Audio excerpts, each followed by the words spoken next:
Well, hello everyone. This is Tom Fox. Welcome to a new episode, and I'm absolutely thrilled to have with me Mike Whitmire.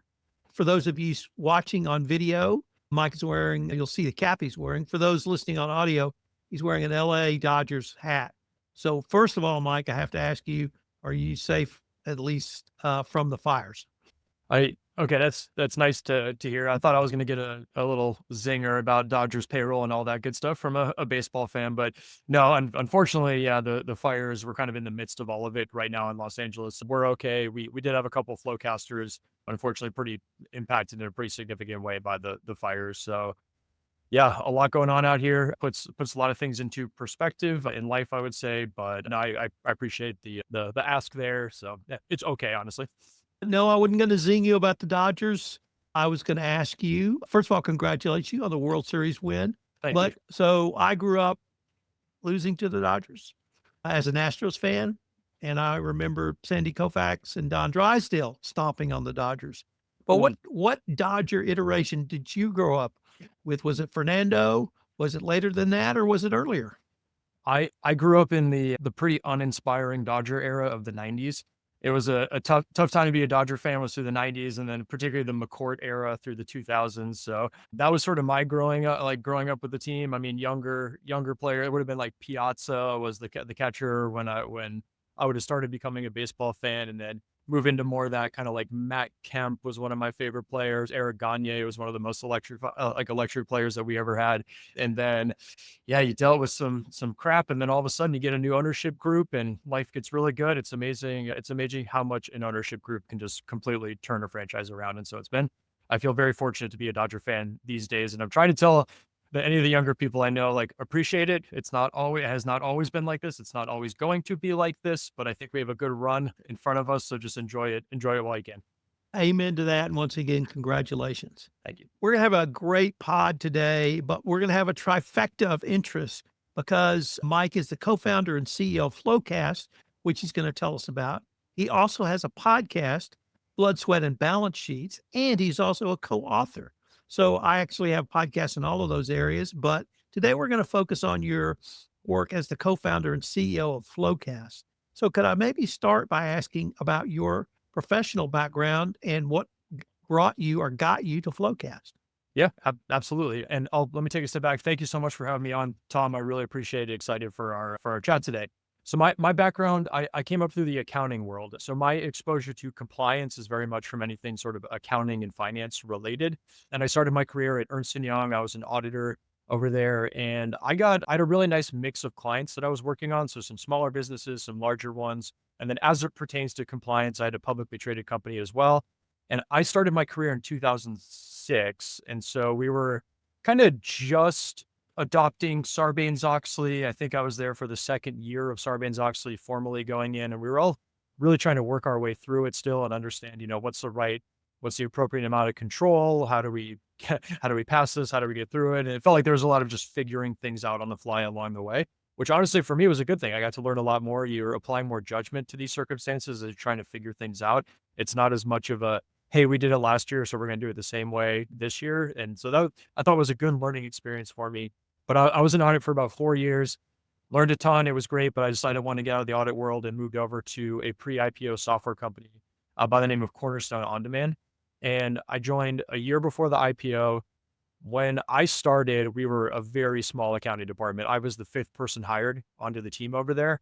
And to be a year out from an IPO and only have 5 people on the team and never have completed an audit, not have a month-end close process in place, be migrating from QuickBooks onto NetSuite is all a pretty daunting task. And we were doing all those things at the same time while also trying to do it in a compliant manner with the SEC, filings through the S1 process, Qs and Ks, then ultimately getting Sarbanes-Oxley rolled out. So it was, I don't know if I've ever worked more in my life that 12 months. It was absolutely insane. But the positive on that was I got to learn a ton.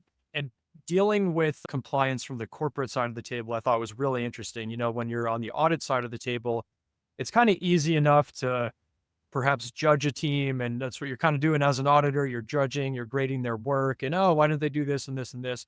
Then when you move over to the corporate side, you sort of start to appreciate the realities of business and operations and how you want to really mold compliance with the ability for the business to execute and do really big things.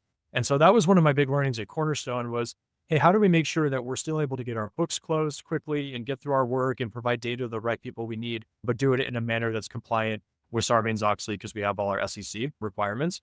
So what I got to do was I was handed the task of implementing Sarbanes-Oxley. So I got to prepare the risk and control matrix literally from the ground up. And what I actually found the biggest challenge within that whole process, it was not the documenting of the work or putting anything together or anything like that. It was really the behavior change that came about from it. And we had quite a few people on the team. The original 5 had been there for a really long period of time. And so driving behavior change with them was really, really challenging. What we found is once we were operating in that mode and we had new employees we were bringing to the fold, that was much easier. They would just kind of operate that way. But man, the behavior change with anyone who was operating in a non-compliant environment and having to all of a sudden adhere to rules was a real culture shift for them, and it created some challenges. So bring us forward to FloQast. What led you to, I think you founded that, if I'm correct. Yeah, absolutely. So at Cornerstone, I ended up being there for about 4 years as well. We scaled that team from 5 people to about 50 by the time I left. Really successful IPO. We got all the SEC compliance requirements under check. We had international expansion and the business just grew organically. We did really well as a company.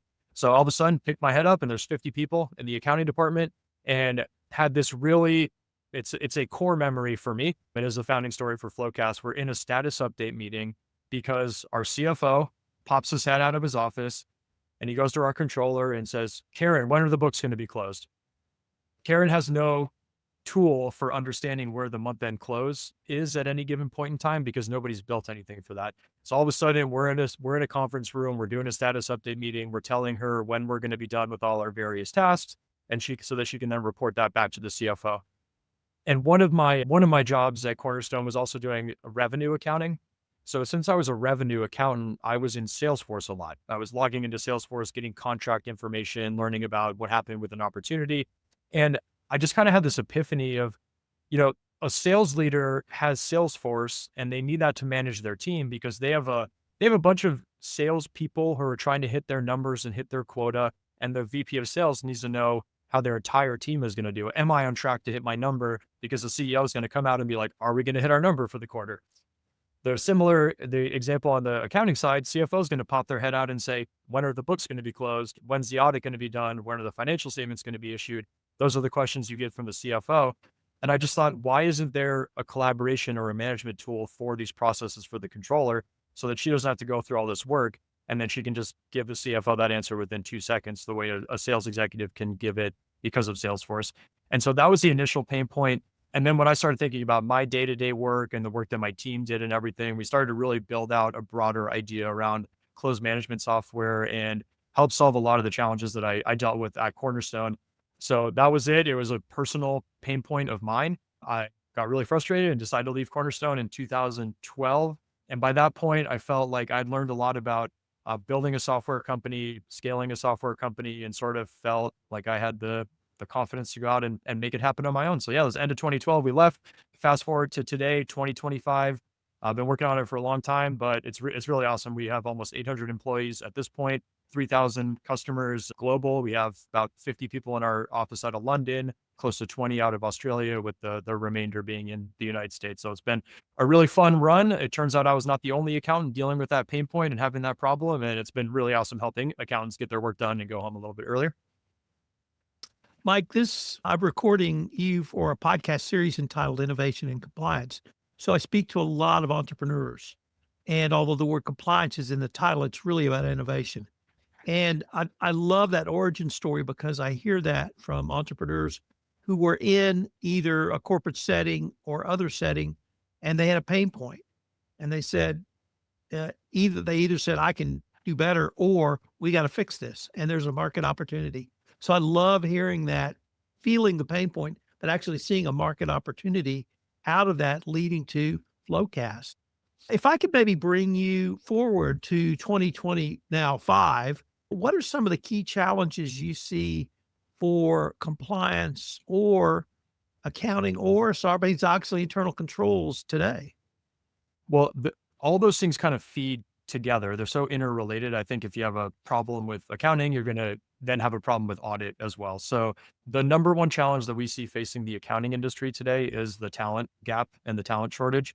I know people talk about this a good amount out in the media, but it is very true. We're at a point where we're losing accountants from the profession, and our economy continues to grow. So the demand for accounting is going up, the supply of accounting is going down, and so something's got to give. And we're of the opinion, technology is going to come in and help plug the gap and make it so the accountants aren't working 100 hours a week and can still go home at a reasonable hour by automating some of that boring work. So that's the biggest macro trend I see that has to be dealt with right now. And that feeds into compliance because if you're an auditor, whether it's internal or independent, and the accounting team can't get their work done, it's so hard to get through an audit and issue financial statements or do your testing in an appropriate amount of time. It just adds a lot of risk to the compliance layer on the audit side of the house. So where we came from with that is, we're again in a fortunate position where I worked on the accounting side of the table and the audit side of the table. In founding FloQast, it was more about helping the accountants and getting their month-end close done, tying out their trial balance, and more so getting audit ready. Then in 2022, we started working on our compliance product. So this is a solution that is purpose-built to handle Sarbanes-Oxley compliance. And what you can do within our solution is go create your risk and control matrix, track all that work that's occurring inside of FloQast compliance.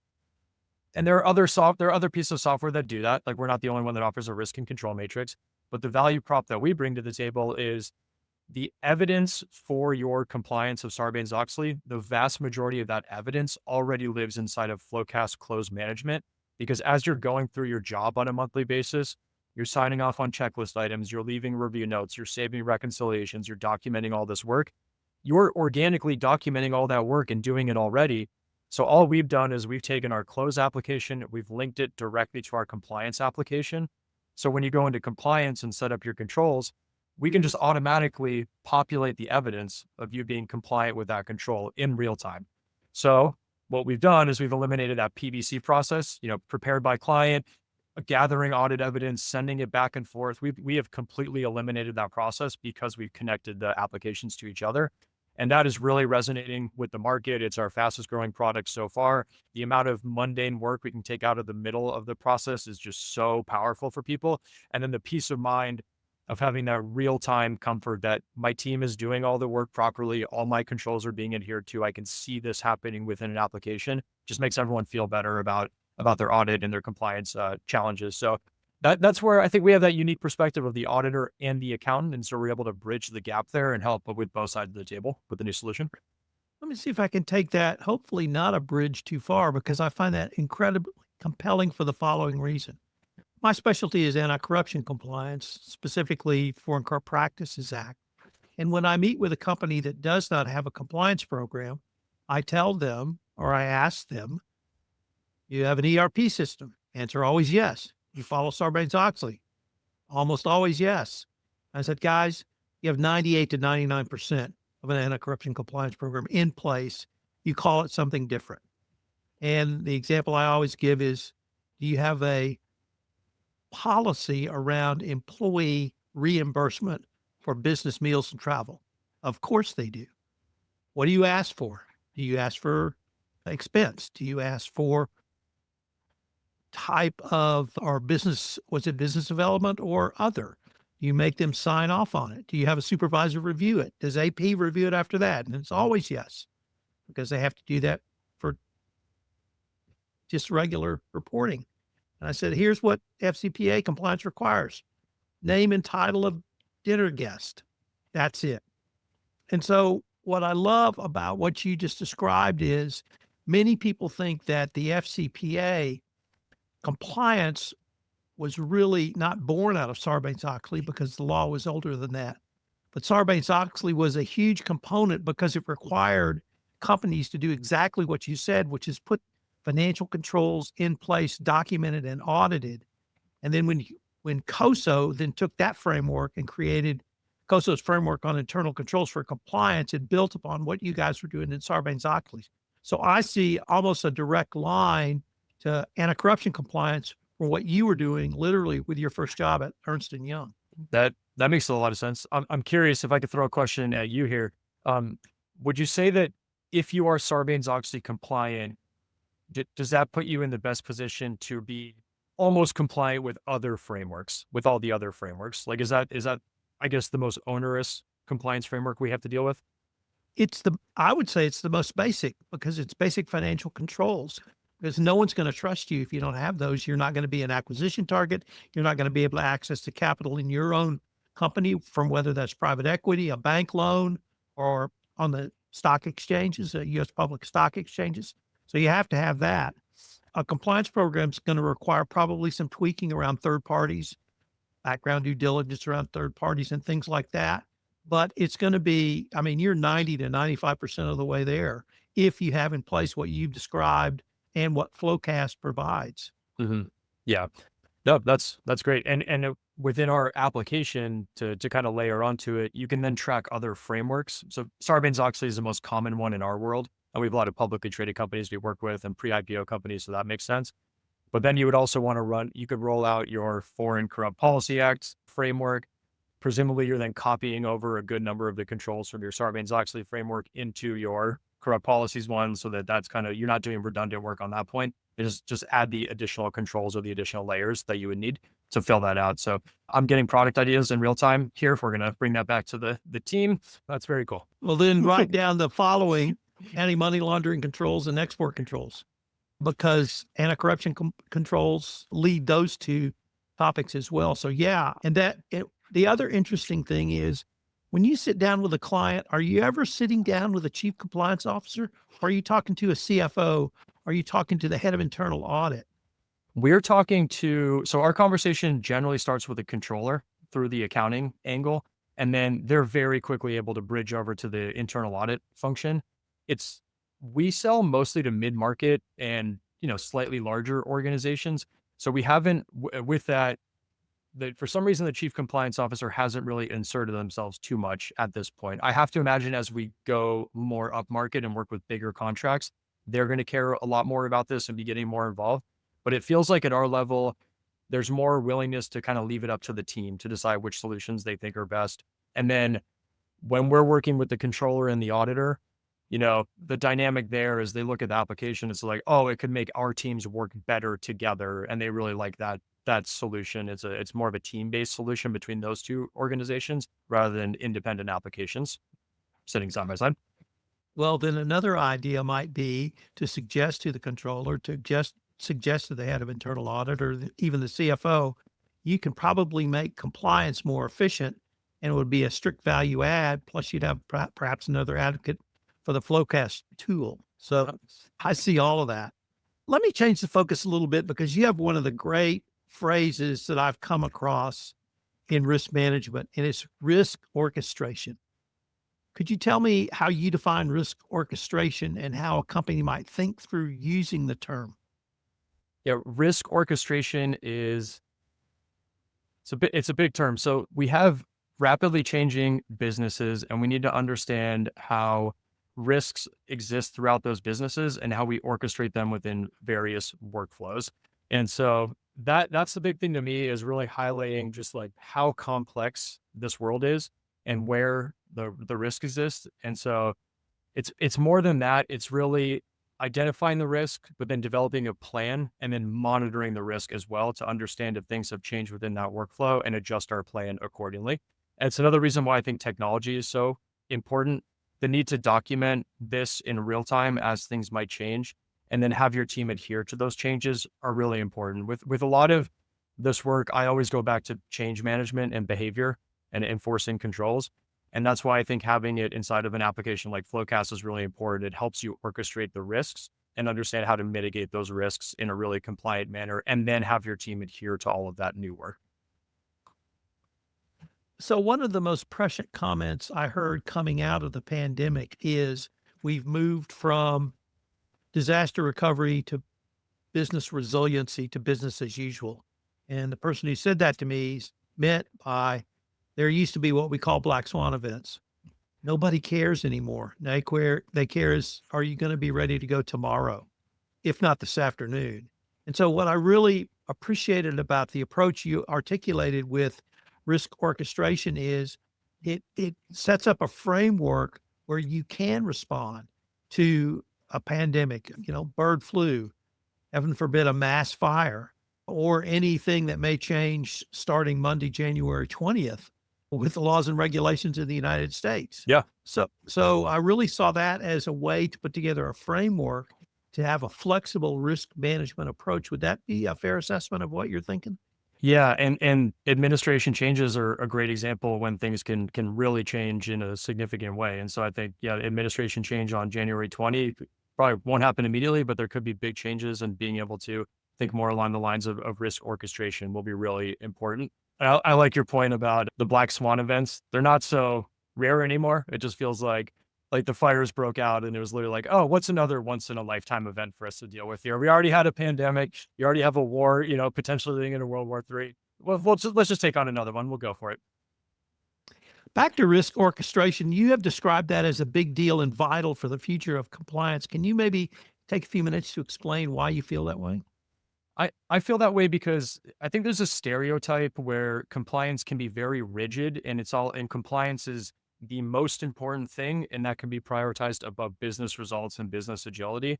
I think risk orchestration really allows you, or it requires you and empowers you to think more about the business impact of what you're doing as well, and try to figure out the right way to partner with the rest of the organization to grow. And I know we're seeing that a lot at FloQast. Our general counsel who oversees our compliance function, it's very much about how do we help the business succeed, and can we be flexible within what we're trying to do and change over time as our business changes. Small examples, like if we roll out a new product line, there might be some changes we have to make to our systems, and all of a sudden systems talk a little bit differently, and you have to, maybe that'll violate some controls. Rather than say, hey, we have to wait until the next year to do that because it's going to violate our SOC 2 report or whatever report it might violate, our team's really good about being more agile and adjusting our policies and adapting it in real time. They're also just very good at what they do. So they know that the way we're doing our work is going to, in fact, still be compliant at the end of the year. So we're very fortunate that we have a stellar risk and compliance team here. But our business is constantly changing, and they're able to be adaptable with that and help us succeed as a company and help us grow faster, not be a hindrance to us as an organization. So that's a really great example of risk orchestration, is the company internally changing as well and us needing to adapt to that. I'm a lawyer by professional training. I have a view of accountants that they are very quantitative focused, can take a very deep dive into numbers, but may not be able to see a big picture. I don't know if that's a stereotype. I don't know if that's a stereotype that's right or wrong. But my sense is that, at least in the internal audit and accounting world, you don't have this holistic approach. Am I way off base? Or if I'm not, how can we help change that conversation? You're not off base. So it's a stereotype. It's a stereotype for a reason. I would like, not everyone fits that bill. I would like to think I'm able to think a little bit bigger picture than just sitting in a reconciliation and getting buried. But I will say that the reality is that the nature of the job in many ways puts you in that mindset. I think back to when I was doing accounting and really living in Excel and doing reconciliations all the time, and wailing away on things. I remember one story where I had spent 2 days reconciling our deferred revenue account, and I get done with it and I'm like, oh, finally, I'm done with it. I got all the transactions sorted out. Like, all right, CFO, I'm done with it. And he goes, what's our deferred revenue balance? I'm like, I I have no idea. I was so myopically focused on getting this $10,000 transaction over here to align to this $8,000 plus $2,000 transaction over here that I completely missed out the fact that, oh, we have 85 million in deferred revenue. That's really cool. As an organ, you know what I mean? So the nature of the job itself can kind of put you in that world. And that's because oftentimes you don't have the time to pick your head up and think a little bit bigger than that. So I think that's the starting point for accounting, is being able to give some time back so they're able to pick their head up and think more broadly about the organization. And so it's a mentality shift, but that needs to be empowered by a lower workload than what people have historically. And then it's coaching and empowering that. I think a lot of accountants feel as though, we're just back office. It's our job to just do this work or process payroll or do that or whatever. We don't necessarily feel comfortable giving our opinion on what other teams might be doing or where we see room for improvement, things like that. And I think that is really up to the CFO, the CAO, and the controller to send that message to their team to empower them. Hey, if you see anything going on behind the scenes that is just sort of dumb or inefficient at the business. If you could highlight that, I'd really appreciate it because accountants see a lot of what's going on behind the scenes. I can think back to my time at Cornerstone, and there are a couple of areas where if I had the time or the confidence to speak up about some things I saw in other departments, I probably could have helped us become a significantly more efficient department. But the reality is I did not have the time, nor did I want to take on the risk to criticize another department. So I did not do that. And that's the sad reality of it. But accountants are in such an interesting position because we genuinely work with the entire company. We interact with every other department in a fairly detailed way. And so we have fascinating insight into how everyone operates at the business. And with that, we have fascinating insight into how inefficient many departments are across the business. Mike, as we move towards the end of this podcast, I wanted to change the focus a little bit to your podcast and your book. Could you tell us a little bit about your podcast, why you're so passionate about the podcast format?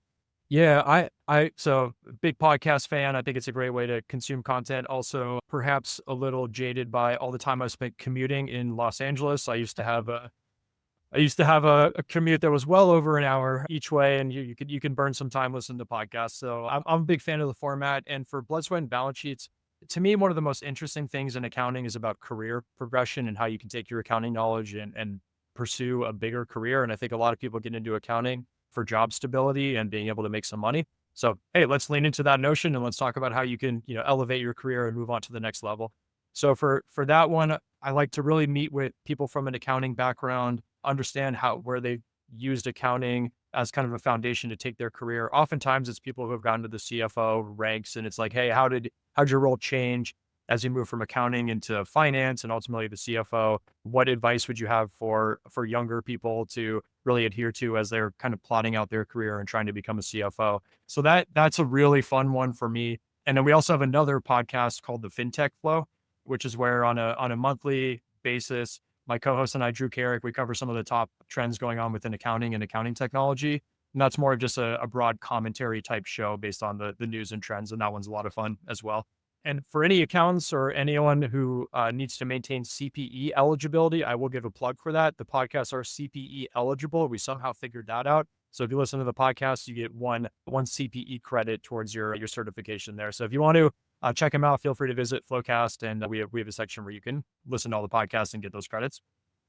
Could you say a few words about your book, Shift Happens, where you're the co-author the co-author? Yeah, shift happens. So this is really discussing go for the kitschy little title there. It's about the rise of the operational accountant. And this goes back to the comment that I was making previously about how accounting is one of the few departments that works with every other team within a company. Just kind of by definition, accounting is part of every single group.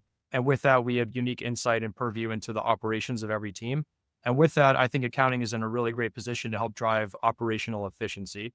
I find it interesting oftentimes when marketers talk about, okay, accounting, if we can save people time, what can they do? It's always, they can be more strategic. They can be strategic accountants.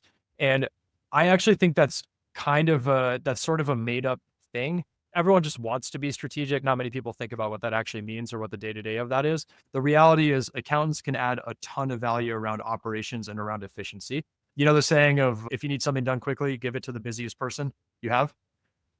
That can be applied to accountants really well. We are generally understaffed. We're under-resourced from a technology perspective and from a budget perspective. So we're generally pretty good at being able to figure out a way to get things done really efficiently. And I think if you can take that accounting mindset around efficiency and start to apply it across the organization, that puts you in a really good spot to just drive a more efficient company. So it's about thinking bigger and how accounting is really going to move away from simply number crunching and more into an operational partner for the business. Mike, unfortunately, we are near the end of our time for this episode, but before we leave, I wanted to ask you if our listeners wanted to connect with you or find out more about FloQast, your book or your pod, what would be the best place or places for them to go? So if you want to connect with me, LinkedIn, great place. We share content on LinkedIn and would be happy to accept any connections over there. Would love that. And then if you want to learn more about FloQast, our website, great spot to start. So flowcast.com. If you haven't seen the spelling of it, we do have a weird spelling. It's with a Q, FLOQAST for FloQast there. The quick story there was when we were a poor young startup, the proper spelling was already being squatted on by a domain owner. They wanted 10,000 bucks. I could not afford 10,000 bucks. And so we changed the spelling of the name, and here we are with the Q in FloQast. But on our website, you can definitely learn more about our products, our close product, our compliance product, and some of our other ones, and can just submit for a demo, and one of our team members will reach out to you to show off the software. I will tell you, if you're looking at the compliance products, you will be talking to some in-depth compliance people on that side of the house. We have some great account executives and solutions consultants with backgrounds in compliance who will be able to speak your language, and I think you'll enjoy the conversation. Well, Mike, I wanted to thank you again, and I greatly hope we can continue this conversation. Yeah, likewise, Tom. Thank you so much. Really appreciate it, and like your insight on the other frameworks as well.